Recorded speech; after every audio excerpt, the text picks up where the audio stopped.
Phuket.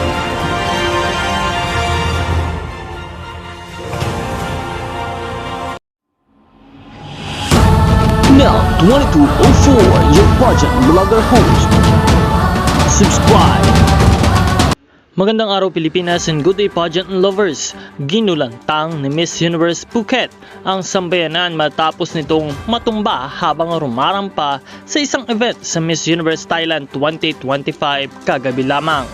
Isa siya sa pinakamalalakas at pinakamatunog na kandidata ngayong taon para sa corona ng Miss Universe Thailand. Ayon sa mga nakasaksi, habang confidently walking sa runway ay bigla na lamang nadulas at nawala ng balanse ang kandidata. Mabilis namang nakaalalay ang mga staff at kapwa kandidata upang matulungan siya.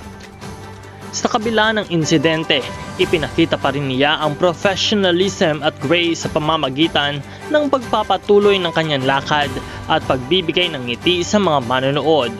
Maraming fans ang humanga sa kanyang composure at fighting spirit na lalo pang nagpapatibay ng kanyang imahe bilang isa sa mga front runner ngayong taon.